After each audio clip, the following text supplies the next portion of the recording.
নিজের যোগ্যতা নিজের মুখে বলতে চাই না। তিনটা স্কিল শিখছি, যে তিনটা হচ্ছে বাস্তবিক সামাজিক।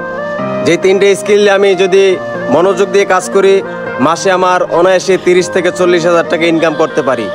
আমি মনে করেন ছোটোবেলা সর্বপ্রথম যে কাজটা শিখছি সেটা হলো প্যান্টের কারখানায়। ওখানে আমি তিনটা মেশিন চালাইতে পারি।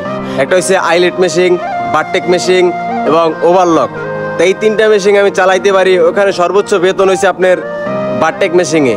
তো ওখানে যদি আমি এখন চাকরি করি, আমি কমপক্ষে 30 থেকে 35 হাজার টাকা ইনকাম করতে পারবো।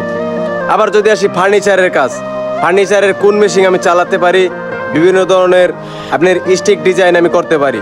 তাই এটা হচ্ছে ভাই বাস্তবতা। আপনারা যখন কোনো কাজ শিখবেন, শুরুতে আপনার বেতন থাকবে কত 2000-3000 টাকা মাস, এরপরে হইবে 10,000 টাকা মাস, এরপর হবে 15,000 টাকা মাস, এরপর হবে 30-35 হাজার টাকা মাস।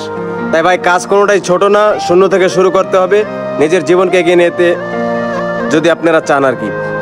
তো আজকে আমার ভিডিওটা এই তামাইতে, ভালো থাকবেন। দেখা হবে দার্শন তারেক, ঢাকা বাংলাদেশ। লেটস গো।